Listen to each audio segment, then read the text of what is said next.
All right, so I have the pleasure now to introduce to you our speaker. So, our speaker is AJ Rodriguez. He is Executive Vice President of Texas 2036. AJ's bio is in the program, so please read that. I will not read it for you, but Jay, you're very involved in chambers of commerce, cities, so please come on up and let's give him a hand, please.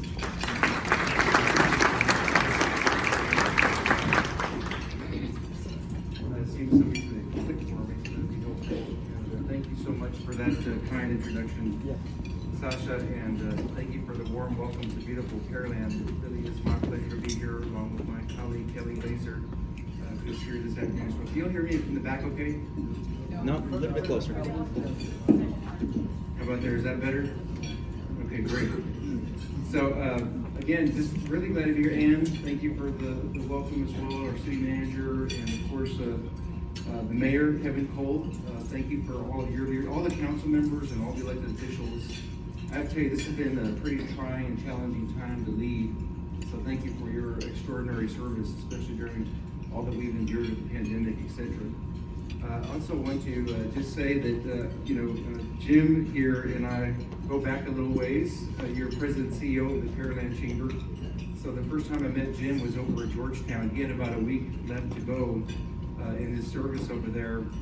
And I thought it was at a Beatles concert because there were people weeping in the crowd. I wasn't sure if that was because he was leaving or what it was, right? Because they were happy to see you. Oh, no, I doubt that, Jim. You got an extraordinary leader in Jim. Thank you very much. You got an extraordinary leader in Jim working for you here at the chamber. Let's give him a round of applause. So today I'm going to just give you a little bit of background on Texas 2036, some of the work that we're doing around the state. I'll visit with you about some of the results that we had from this last legislative session and special sessions. And by the way, I also want to recognize and Representative Ed Thompson, who's here, and I go way back from my Zachary days when I was there prior to my time as Deputy City Manager in San Antonio. But thank you, Ed, for all of your extraordinary service as well, especially during this very challenging sessions that we've had. So appreciate your leadership. Let's give him another round of applause.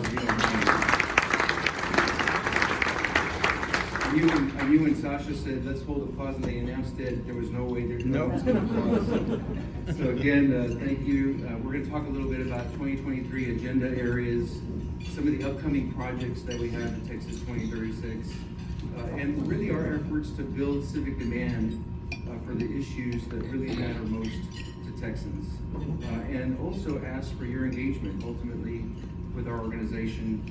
And then we'll take a little bit of Q&A, only the softball questions allowed, just kidding, and then have some discussion as well. So with that, let me make sure we're doing this correctly. Got it, okay. So 14 years from now, we're looking forward to celebrating our state's 200th birthday. And as a result, we developed an organization, a nonprofit, nonpartisan, public policy organization that's looking to ensure that Texas remains the best place to live and work through our bicentennial and beyond. And the way in which we're differentiating ourselves, and I think State Representative Thompson would appreciate this, is that we're trying to bring data to the table as our differentiator. That is first and foremost for us. Absent of data, ideologies tend to fill the void at the legislative level, and never have we endured more contentious sessions. I think the polarization that we've seen over time continues to grow, and we believe that the antidote is clear, reproducible, and verifiable data, and that's what we achieve. That's what we aim to achieve in Texas 2036 every day. So our leadership, founded by Tom Luce, longtime Dallas business and civic leader, we call him the serial social entrepreneur in terms of the types of organizations that he's worked to create. He was really looking to understand and ensure, he went around the state 80 different trips that he took to see if that particular need was there in terms of that niche of filling that void with a data-driven organization to lead the policy solutions. And he got a resounding yes, and as a result of those resounding yeses, he got quite a bit of interest from a philanthropic standpoint, from private dollars, corporate dollars, foundations that really wanted to see this type of an organization created. In addition to that, he set up a 36-member board of directors, which is geographically diverse in race, in gender, and most importantly, I like to say in thought, in terms of the types of individuals that come to our table. We have folks that are on the Democratic side, folks that are on the Republican side of the equation, but all of them are working towards that same vision of making Texas the best place to live and work through our bicentennial. So why is this important? Well, Texas is growing leaps and bounds. It's growing like crazy. This is just one example. There's also a 2018 Federal Reserve Bank of Dallas study that noted that Texas has the highest retention rate of any state. There's 82% of the people that are born in Texas that are still living in the state, and approximately 3,800 more people that move into Texas than leave every single week. And of those 3,800 people, most of which I feel are on my Southwest Airlines flights, most of those people are not bringing roads, they're not bringing energy, they're not bringing water with them, and our population is exploding and businesses are relocating here. So we have to prepare for that. This next slide talks about another metric that is important, and it's the number of net domestic migrants. That's defined as the number of people moving in from other states minus those that are moving out. So we're seeing an influx of individuals moving to Texas from out of state, not only from California, which you hear a lot about and you read a lot about, but also from other states like Illinois and New York and Florida. So this graph shows you where those people are coming from domestically.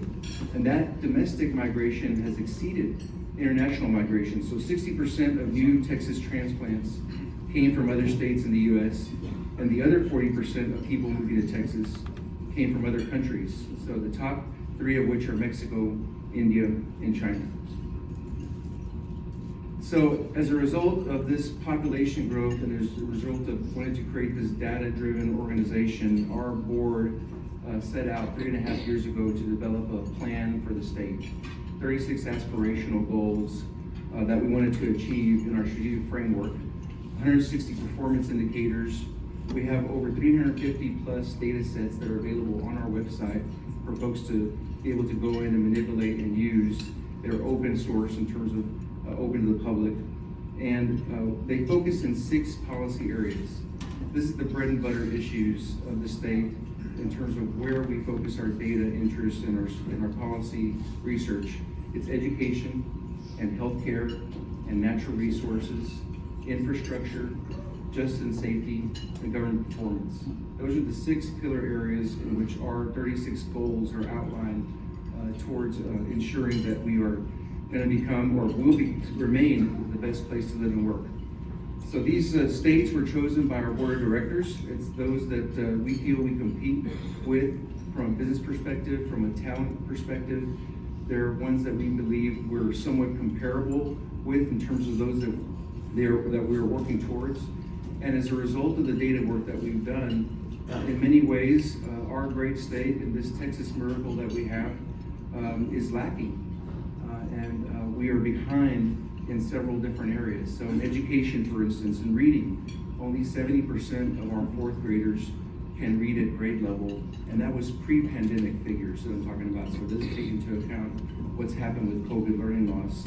In post-secondary attainment, only 32% of high school graduates overall, this is statewide by the way, achieve some type of post-secondary credential. So only 1/3 of our students that graduate from high school go on to some type of college or 2-year institution or some type of certification, when the jobs in 2036 are going to require 70% of that population achieving that type of post-secondary credential. In health insurance, we have 5 million people that are uninsured. That's 18% of our population. It doesn't just put us dead last in those 11 peer states that I just mentioned earlier. It puts us dead last in all states throughout the entire country.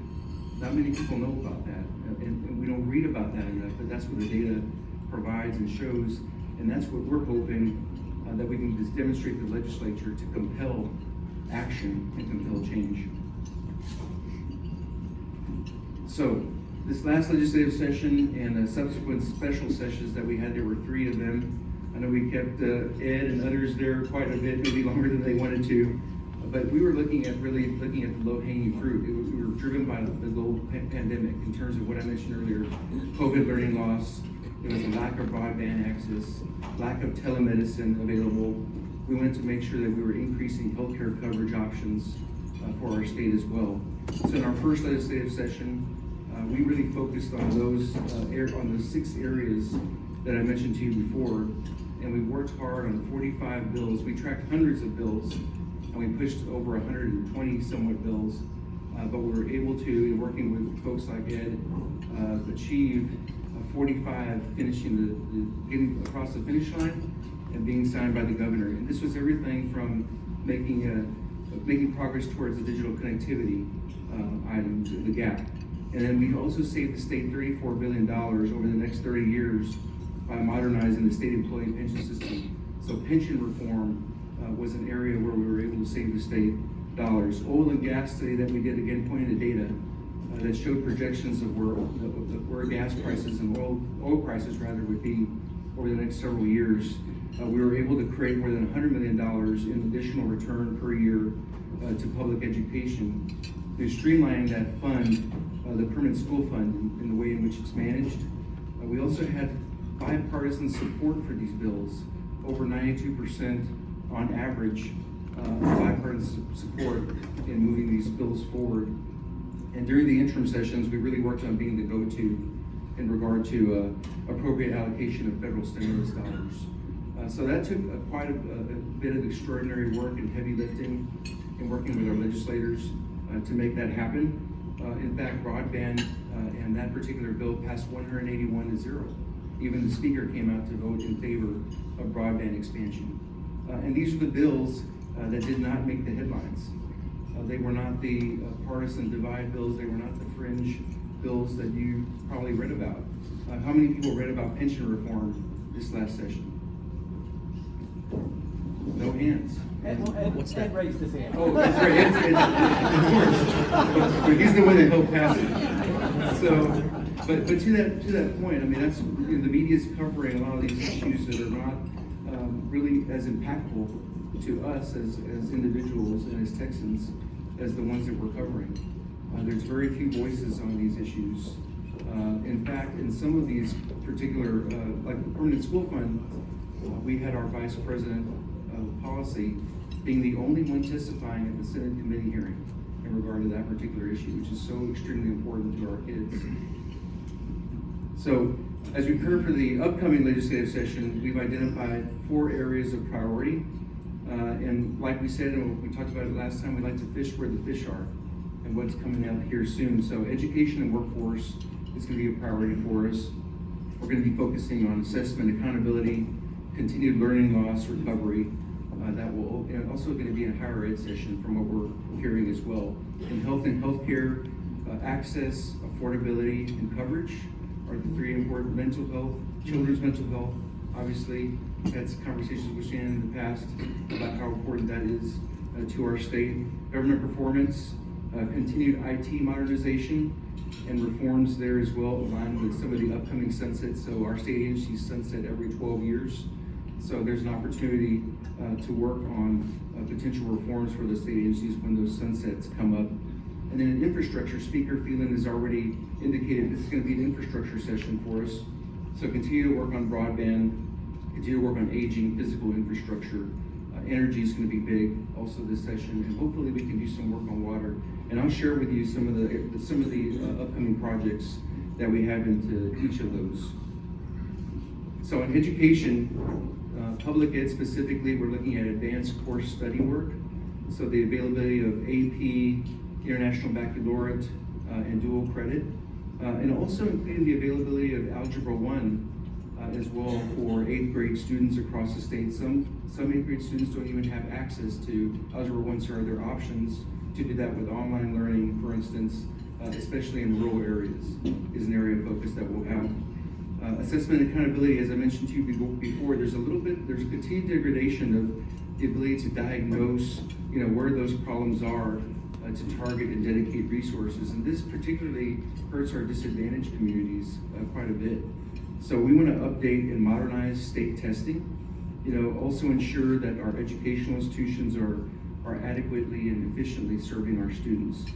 And then we're also developing, this will be important to Alvin Colleges that's here in San Jacinto. I saw that the San Jacinto College is also here, but we're working on a community college finance simulator as well. Again, data, an online tool for community college funding and timing with the recommendations that are brought forth by the state's newly formed Community College Commission that's chaired by Woody Hunt out of El Paso.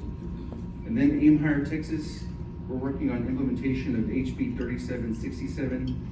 This was the tri-agency strategies bill that essentially mandates that our 3 agencies that are responsible for education and workforce work together. So thank you as well for passing that, Chairman Thompson, and all your work there in terms of what we're doing with Aim Higher Texas as well. And so regional workforce data profiles is another item that we recently published to show workforce pipeline in terms of where folks go for education to earning a sustainable wage, a living wage. And then we're working on short-term credentials, stackable credentials. I just met with Senator Creighton this last week as part of our work with the Texas Association of Business. And this is one of the areas of high priority and concern for this committee, the new combined Senate Committee on Public and Higher Ed. And we're looking at what are the financial return on short-term credentialing, especially important for those historically underserved communities. So, 3-month IT certificate, you can earn from $45,000 to $72,000. If you get code training in Python, for instance, that particular, don't ask me what that is, code training in Python, you can have 6 months training and earn $90,000. So those are the kinds of credentialing that we're looking for.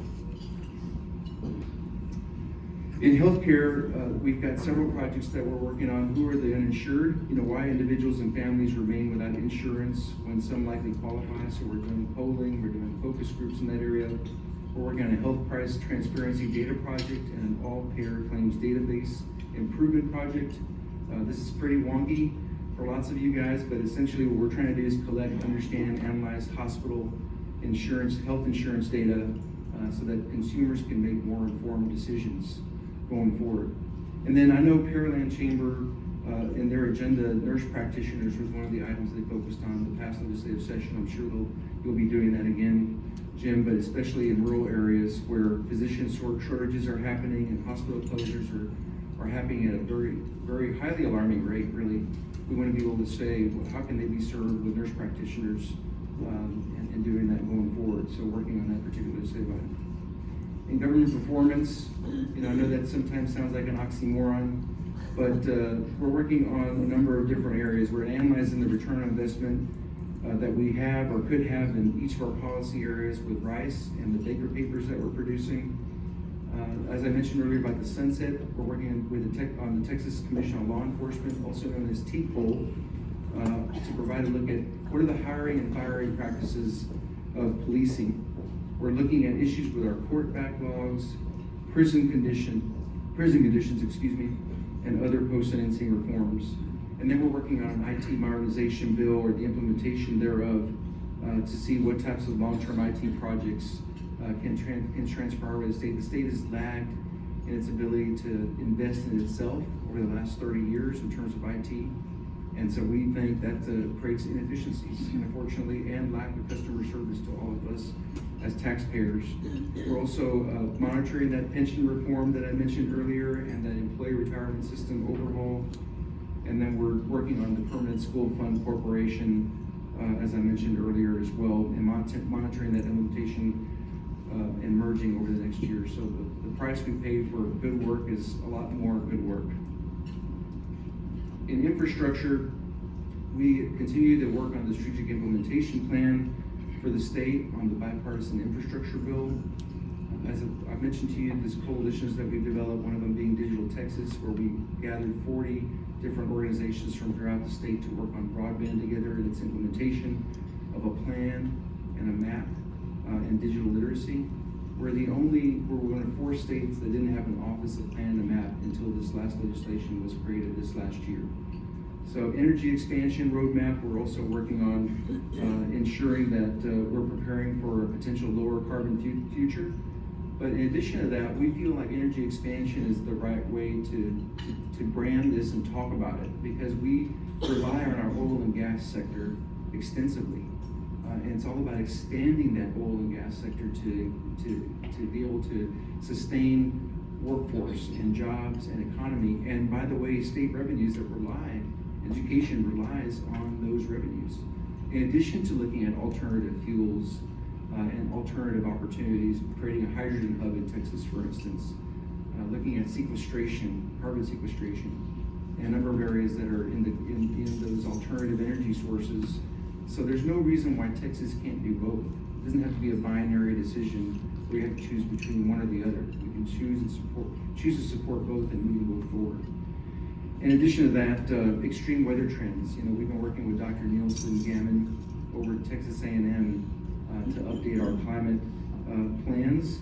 And also, we're working to incorporate that extreme, we have to admit there is extreme weather happening in our state as along with the rest of the country, but we want to incorporate that extreme weather in regional water data plans as well.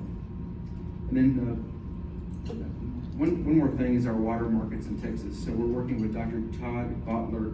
He's a leading researcher in Texas water to evaluate how water markets can efficiently allocate those water resources that we have throughout the state. But the bottom line is that we also just need more water, you know, in terms of making sure that we have an adequate supply for this increasing population that we're seeing, and we're in a drought. So we got to be able to take care of our state in that regard. So part of what we're doing with these upcoming projects and sharing this information, essentially evangelizing Texas 2036 throughout the entire state, is going on this Texas Roadshow that we've been on. So we have visited 7 regions.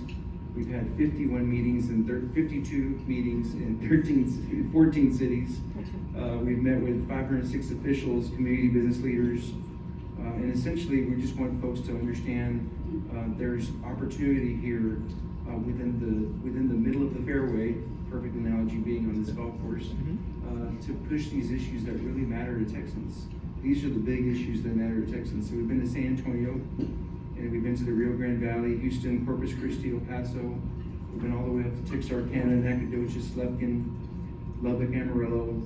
We're going to be visiting Midland, Odessa, as well as Longview, Tyler, and finally Beaumont, Port Arthur. And that'll round out our road show that we're doing this year, in addition to good old Pearland. So glad to be here as well. And we're trying to keep an ear to the ground so that we're informing our policy decisions. So as much as we're telling our story, you know, we're going on a listening tour to ensure that we're hearing from what are the regional issues, what are the local issues that matter most to Texans throughout the state. So twice per year, we also do polling, and we've done that with Mike Basilis and Associates. And we do a voter public opinion research poll that you can see on our website. And the intent there is to demonstrate to legislators what are the issues that matter to these Texans and how can we share those issues with them. So the latest poll results are that the majority of Texas voters are concerned about low reading scores, access to good paying jobs, rising costs, including consumer goods. Almost half are worried about rising crime. You know, 90% of voters are worried about the future of the state.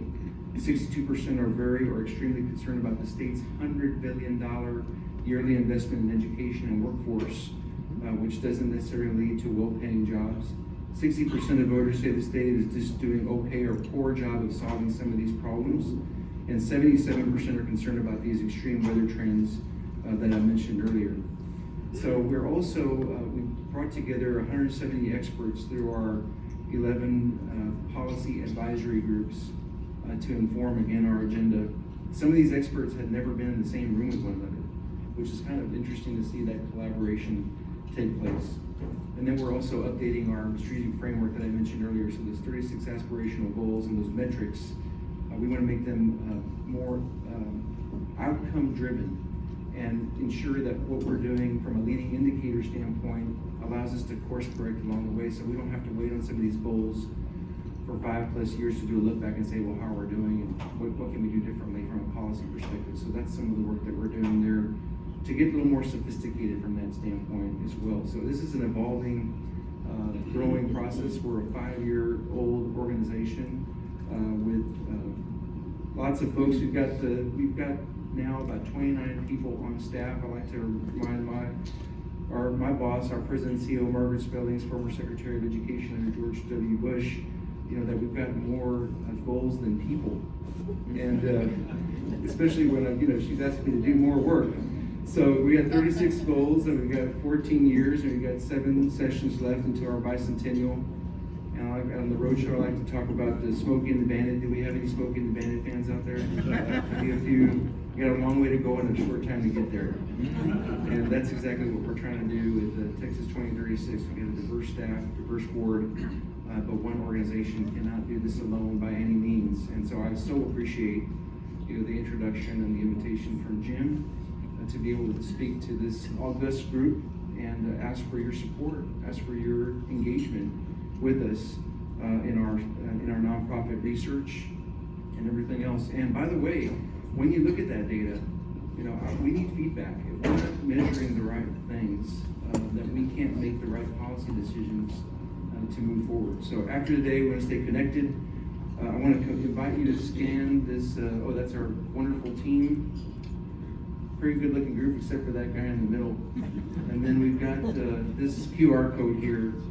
So would invite you to scan this QR code and join our subscription lists, and feel free to contact us when you see something on our website that we can improve upon. We want to partner with you on all this, and can't thank you enough, Jim. Thank all of you.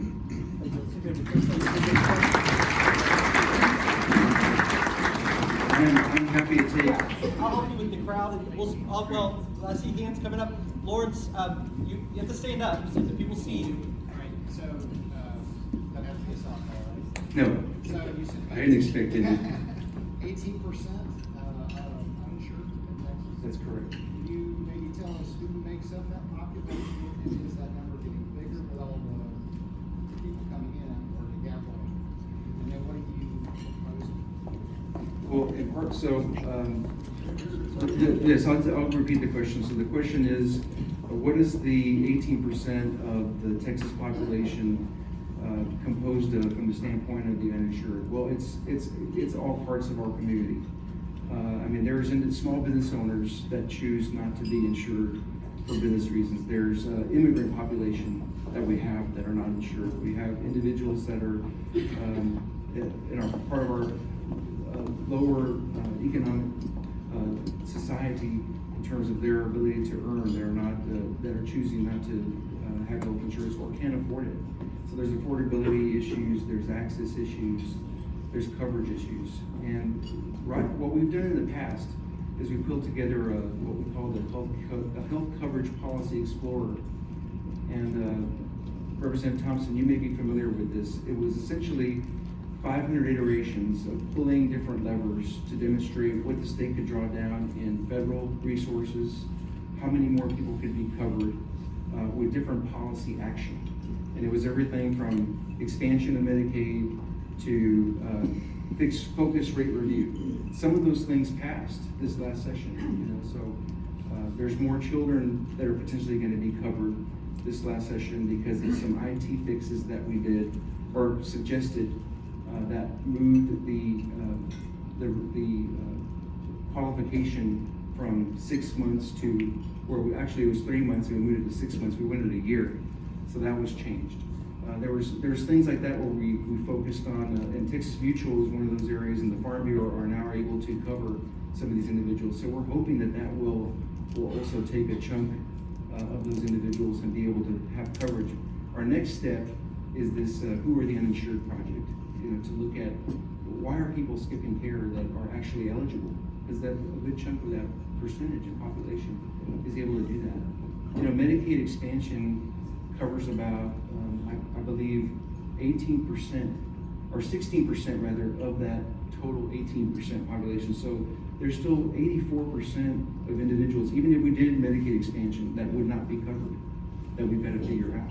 Because that all draws down our taxpayer dollars, our county health districts, whatever it might be, that we've got to address. Hi, Oh, We'll go to Shannon. Shannon. Okay. Gary, then we'll just kind of go back and forth. Can We'll I- take- Children's mental health, yes. Yes, mental health, of course, we're gonna talk about that. So, you mentioned the 18%, which actually Brazoria County, it's 20% of residents don't have. So we're bringing that number down. Of course, that's a big thing in mental health, because if people don't have access to mental health, and then you have the stigma where people don't wanna deal with mental health. But if you look at mental health, it's something that kind of is the common thread through all of the issues that we have. So if you look at workforce, if you look at all those things, mental health impacts all of that. So I guess you mentioned that was gonna be a priority. How can we get involved in that? How Yeah, does that appreciate impact that. us? So I will tell you that Margaret Spellings and Tom Luce, I mean, their big mantra on this is all policy is healthcare policy when it boils down to it. An educated child is going to be a healthier child. A healthier child is going to be an educated child. So yes, there's a thorough line that goes through all of our policy work in terms, and as I mentioned about the street framework and our update, we're focused on including social determinants of health as a through line on all of our goals going forward, in addition to children being a through line on all of our goals, rural communities being a third line in all of our goals, equity. So it's not enough just to move the needle in terms of the number of fourth graders that can read at grade level, but how are we closing those gaps in our minority populations as well? That's important to us. So completely agree that these 36 goals and these 6 pillar areas, they all impact one another in some shape or form. So our policy people tend to work quite a bit together on breaking those silos down and ensuring that one policy change doesn't create an implication and impact on another policy change. Yes, sir. Hi, AJ. First of all, thank you. My name is Israel Garcia. I work for Community Health Network. We're one of the FQHCs that serves Brazoria County. So along with Shannon, we do a lot of mental health services in addition to primary care services. The uninsured population is what we see. Roughly 50% of our patient population is uninsured. What we want to do is make sure that our voice as a community health network, as a community health center, and CCBHC and other mental health institutions have a seat at the table. So my question to you is, who is on your health advisory committee and how can we participate in it? Well, we do have a policy advisory committee, and I'm happy to share that list. We've got Episcopal Health Foundation, a number of other groups that are on it, but I'm happy to share that list with you, and we want your engagement in that regard to inform our decisions. So I'll put you in touch with we have 9 policy experts that are involved with our different pillar areas that I mentioned, health and healthcare being one of them. And Charles Miller, who was formerly with the governor's office and now has been with us over 2.5 years, has been really our guru on health. And I'm happy to put him or anybody else here in touch with any of our policy experts to talk about how specifically we can get you involved. And also, like I said, we want to be informed on our data piece. So if you see things that we can improve from a data perspective or otherwise, that's why we're doing this. So, good question. Crystal Promote. Hi there. Hey, Crystal, doing fine. Thank you for that prayer. Absolutely. Thanks for having me. And thanks for being here today and sharing that information. Obviously, as a school board member, I have a passion for our teachers as well as our students. And in the current environment, we're hearing about teachers leaving the education as a career in droves. And I know that there is a committee that Governor Abbott pulled together and brought in more educators into that committee. One, are you hearing any reverberating findings from that committee? And 2, one thing I didn't hear you talk about today was the plan for teacher retention. I know in our district, we're seeing rising home prices, we're seeing rising TRS insurance costs for our teachers. We have constraints, budgetary constraints that don't allow us to give them the raises they deserve.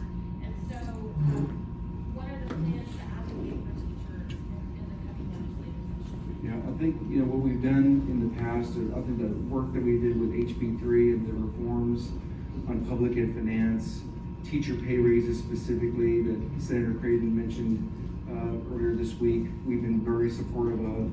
I think we've got to pay our teachers, and show them the value that they're worth. And I was having a wonderful conversation with my good friend Taylor Mandan over at the Greater Houston Partnership just before I got here about this very thing. We were talking about demonstrating an opportunity and some policy changes where we show that if you are a teacher that's performing at an extremely high level, we have to incent that in a way from the standpoint of showing incremental salary changes, so that teachers can remain teachers and don't feel like they've got to jump into the administrative role in order to make the kinds of salaries that are possible.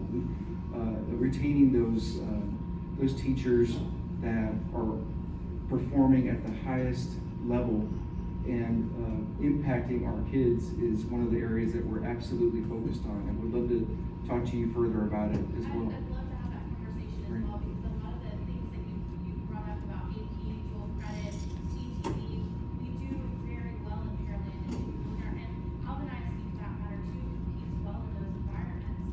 And yet, we don't have the high socioeconomic need that other districts benefited from in the House Bill 3 legislation. And so we feel stuck in the middle of, we're not high socioeconomic needs, we're not getting a lot of ESSER funding.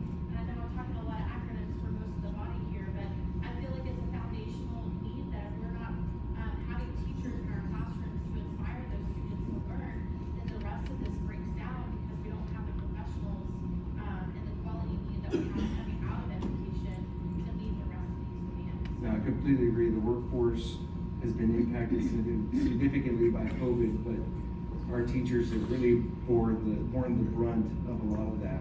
So we do absolutely will focus on that this session. Thank you. More question, Steven, So I'm curious, you talk about data driven. Is there a package of measures of where we are and where we want to be in 2036 that you're using and measuring up against? Yes, there is. And so like I said, thank you very much. That was the softball question. I'm a former deputy city manager, so thank you for. So he asked, where is there data packages and that you can look at that are available to take a look at? They're all on our website. So our framework outlines those 170 metrics that we are measuring ourselves against those 11 peer states, and also saying, how are we doing? So it tells you we're below rank in this area, we're about average in this area, and we're gaining in this area. And we've just done a refresh to look at performance indicators, and some of those indicators say we've done better, but those other 11 states have done even better than us. So, or vice versa. So it kind of tracks that as well, and I encourage you to take a look at it. Like I said, there's 350 data sets that are also by county. You can go in there and separate them out and say, okay, how does my county affect it specifically? And again, we have an amazing researcher, PhD in sociology, Dr. Holly Hurd, who we were able to get from the Houston Education Research Center, and she serves as our Vice President of Data and Analytics.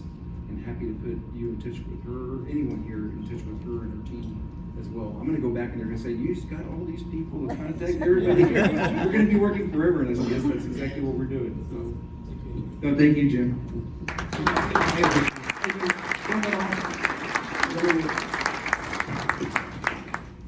Trying to say don't run off, but it's okay, AJ. AJ, so we got some pear flavored jelly beans, so you can eat those on the flight back. I'm pretty sure Southwest will let you take those as you fly back. Yeah. Jelly bellies, I love them. Thank you, everybody. He mentioned a website. What's great about their organization is it's Texas 2036, and guess what? Their website is texas2036.org, so you can find all that information and go from there. Again, I'm Jim Johnson, the President and CEO with the Chamber. I want to again thank our luncheon sponsors. Let's give them a round of applause after I list their names. Our industry sponsors, Community Health Network. Our business sponsors, Casa LA, San Jacinto College, and Vaughn Intraseek. Let's give all of our sponsors. If you recall, in your program is a list of all of our upper level investors, our platinum, gold, and silver. We thank you all for your investments in the Pearland Chamber of Commerce. Also, our business of the month is AGCM Construction Management. These are, let's just give Seth Thompson, AGCM, a round of applause. Hey, wonderful. As you see, staff is about to start passing out QR codes. They love data. We love data too. We want to make sure that we hear data on our programming so we can ensure we provide high quality luncheon programs like today and like our May luncheon coming up, which will feature State Comptroller Glenn Hager, talking about the state again. We want to make sure that you guys understand what is going on in your community. Pearland ISD, I saw some trustees were here. They did hire a brand new superintendent, and we are co-hosting a meet and greet with Larry on April 26th from 8 a.m. to 9:30 a.m. at the Commerce Center. That is our home of the Pearland Chamber. If you'd like to attend, we love that if you register, just so that we know who's coming. We can make sure we have enough breakfast tacos from the box and fruit cups. So if you want to attend that event, let a staff member know. Maybe they'll remember and put you in the system at the end of the day. We want to thank Golf Crest Country Club for hosting our luncheon. I want to make sure all of our wonderful new members, you saw them stand up. Look, you saw all those first-time attendees stand up at that event. Your chamber is moving the needle in your community. I encourage you to visit with those individuals, shake their hand, and get there. If you're on the board with the Pearland Chamber and volunteer as our governing body, would you please stand so we can recognize board members of the Pearland Chamber of Commerce? Stand up, guys. Let me make sure that let's give them a round of applause. I also want to thank all of our ambassadors who are our key volunteers. If you're an ambassador of the Chamber, please stand. We'll give you a round of applause. You're still here. I see you guys. And there's one small last group I want to thank, and that's the staff at the Pearland Chamber of Commerce. They're all hanging. Look, they're all conveniently right to my left. Let's give the staff of the chamber a round of applause. Guys, we understand so many of y'all want to be visible in a crowded market so you can gain credibility and ultimately get growth. So guess what? We're going to end 10 minutes early, so that gives you time to network with your peers, get to know them, get to know our speaker, get to know our elected officials here. Go out and have a great day. Enjoy this beautiful, semi-beautiful spring day, guys. Thank you all so much. Thank you so much. It was so interesting. It's so nice to meet you. Yeah. Look forward to working with you.